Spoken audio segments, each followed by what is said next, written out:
Adlı oğlan mətnindən ov səhnəsi. Şahzadələr Xanbala və Bəybala tez-tez ova çıxırdılar.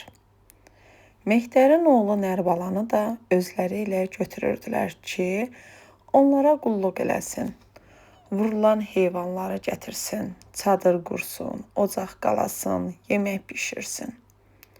Bir dəfə necə oldusa qəfildən kolların arasından bir şir çıxıb Xanbalanın üstünə atıldı. Şir nəhəng pəncələri ilə Xanbalanın boğazından yapışdı. Bu zaman Nərbala uzaqda idi. Ocaq qalamaq üçün odun toplayırdı. Bəybala isə Xanbalanın yaxınlığında idi. Amma şiri görən kimin qardaşını qoyub qaçdı. Xanbala elə qışqırırdı ki, səsi bütün meşəyə əks-səda salırdı. Xanbalanın səsini eşidən Nərbala özünü köməyə yetirdi. Şirlə əlbəyaxa oldu. Xanbalanı ölümdən xilas etdi. Xanbala çaşıb qalmışdı. Doğma qardaşı onu atıb qaçmışdı. Bəyənmədiyi, yuxarıdan aşağı baxdığı Mehdəroğlu isə özünü ona görə təhlükəyə atmışdı.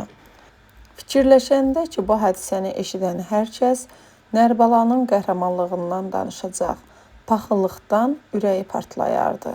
Odur ki, üzünü Nərbalaya tutub dedi: "Bura bax, Mehdəroğlu, bu hadisədən heç kimin xəbəri olmamalıdır.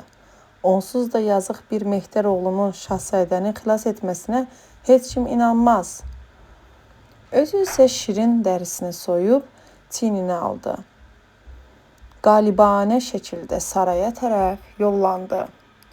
Şəhərdə hamı Xanbalanı alqışladı. Onun cəsarətinə əhsən dedilər. İndi sizin üçün hazırlanan bu analitik və düşündürücü sualların cavabını izləyin.